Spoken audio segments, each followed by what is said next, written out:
السلام علیکم ورحمۃ اللہ وبرکاتہ۔ احباب گرامی،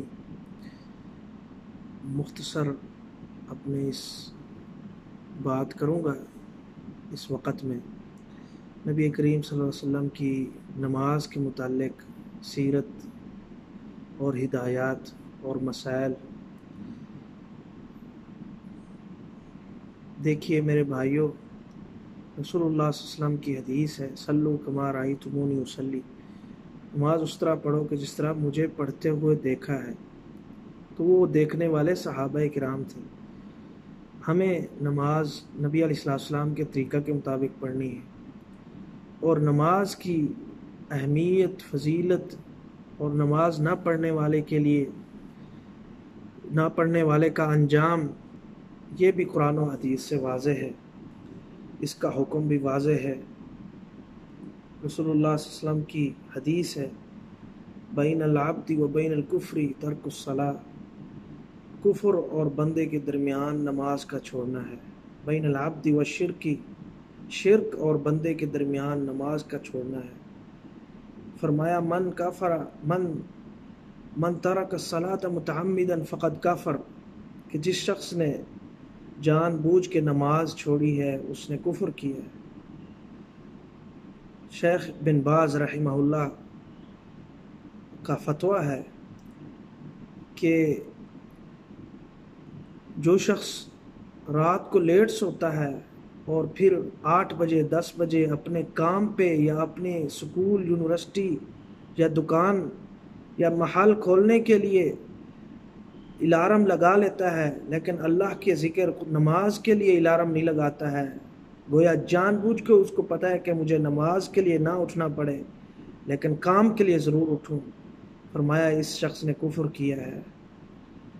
تو اس طرح ہمیں چاہیے کہ ہم اپنی نمازوں کا اہتمام کریں۔ یہ شہر مبارک مہینہ آیا ہوا ہے، اس مبارک مہینے میں جس طرح ہمارے بعض لوگ شروع کر دیتے ہیں نمازیں پڑھنا، اذکار کرنا، قرآن پڑھنا، عبادت کرنا، خشوع و خضوع، رونا، گڑ گڑانا، منانا، اللہ کو راضی کرنا، یہ اس طرف توجہ کرتے ہیں، تو یہ باقی بھی 11 مہینوں میں ہمیں کرنا چاہیے۔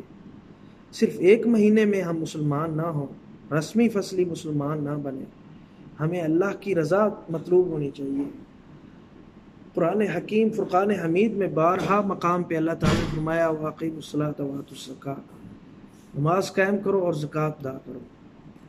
اور نبی علیہ السلام کی حدیث ہے اول ما یحاسب بہ العبد یوم القیامۃ الصلاۃ، سب سے پہلے جو اس چیز کا انسان کا محاسبہ کیا جائے گا وہ نماز ہے۔ تو ہمیں اپنی نمازوں کی فکر کرنی چاہیے، اور ہم نماز بھی وہ قبول ہوگی جو نماز ہم شریعت کے مطابق ادا کریں گے، جس نماز کو ہم شریعت کے مطابق پڑھیں گے، نبی علیہ السلام کی سیرت کے مطابق پڑھیں گے، صحابہ کے طریقے کے مطابق پڑھیں گے۔ ہمیں کسی اماموں سے، کسی بڑوں کا احترام نہ کرنے کی ہماری شریعت میں اجازت نہیں ہے، بلکہ ائمہ کا احترام کی، بلکہ اپنے سے بڑے کی، کبار کے احترام کی ہمارے دین نے ہمیں سبق دیا ہے۔ ہم سب کا احترام کرتے ہیں، سب ائمہ کا، لیکن سب کو امام کو یا کسی عالم کو یا کسی امتی کو نبی کا درجے کے مطابق یا اس کے برابر نہیں گردانتے، کیونکہ ہم نے اپنے نبی کا کلمہ پڑھا ہے، دین ہم نے اسی سے سیکھنا ہے۔ ہمارے نبی کے اوپر قرآن نازل ہوا، فرمایا الیوم اکملت لکم دینکم واتممت علیکم نعمتی ورضیت لکم الاسلام دینا۔ اللہ تعالیٰ نے فرمایا میرے اوپر قرآن کو، یہ دین کو مکمل کیا، اتمام نعمت ہو گئی، اور دین اسلام کے اوپر اللہ تعالیٰ راضی ہے۔ تو اس مکمل دین کے باوجود ہم پھر بھی اپنے منمانی سے اپنے اماموں کی طرف نسبت کرتے ہیں کہ اس نے ہمارے دین کو مکمل کیا۔ تو دین کی اکمال کے لیے ہمیں قرآن و سنت کی طرف رجوع کرنا ہوگا۔ فَإِن تَنَازَعْتُمْ فِي شَيْءٍ فَرُدُّوهُ إِلَى اللَّهِ وَالرَّسُولِ۔ رمضان مبارک کے اس اہتمام میں جہاں ہم نمازوں کا کا اس مہینے میں اہتمام شروع کرتے ہیں، وہیں ہمیں 11 مہینوں باقی میں بھی اہتمام کرنا چاہیے۔ کہیں یہ نہ ہو کہ ہم اللہ کے ہاں شرمندگی، ذلت، رسوائی کا سامنا کریں، کیونکہ حدیث میں آتا ہے کہ نبی علیہ الصلوۃ والسلام ایک دن ایک درخت کو حرکت دیتے ہیں، وہ سوکھا اور خشک درخت حرکت کی وجہ سے اس کے یعنی خزاں کا موسم تھا، وہ سب پتے اس کے گر جاتے ہیں۔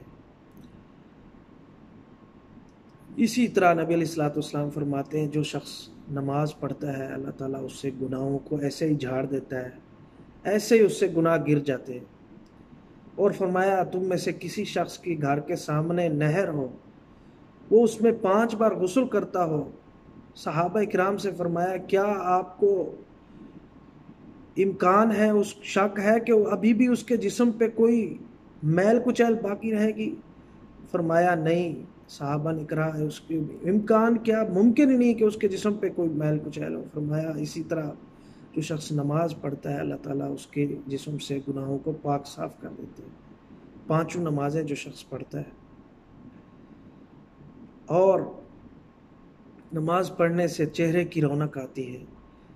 نماز پڑھنے والے ہی ہماری اس امت کا امتیاز رکھتے ہیں، کیونکہ نماز سے پہلے وضو کیا جاتا ہے۔ اور نبی علیہ الصلوۃ والسلام نے فرمایا میں اپنی امت کو وضو کے نشانات والی جہاں جہاں تک وضو کیا جاتا ہے، جس عضو تک، اس عضو کی جہاں وضو کرتے ہیں، فرمایا قیامت کے دن وہ چمک رہے ہوں گے نبی علیہ الصلوۃ والسلام کی امتی وضو کی کثرت کی وجہ سے۔ فرمایا میں ان کو اس آثار وضو سے پہچان لوں گا۔ اور جو شخص بدعتی ہوگا، نبی علیہ الصلوۃ والسلام کی اس دین میں، اس امت میں نئی چیزوں کو شامل کرتا ہے، فرمایا نبی علیہ الصلوۃ والسلام اس کو کہیں گے سحقا سحقا لمن غیر بعدی، دفع ہو جاؤ، دور ہو جاؤ وہ بندہ جو میرے دین کو چینج کرتا ہے۔ تو اپنی نمازوں کا اہتمام کرو، اپنے دین کا اہتمام کرو۔ نماز کا اہتمام دین کا اہتمام ہے، نماز کا اہتمام اللہ تعالیٰ کی عبادت کا اہتمام ہے، نماز کا اہتمام رمضان کا احترام کرنا ہے۔ اس رمضان کے احترام میں رمضان کے علاوہ بھی اپنی نمازوں کو قائم دائم رکھیں۔ اور آخر میں نبی علیہ الصلوۃ والسلام کی وصیت بتاتا ہوں۔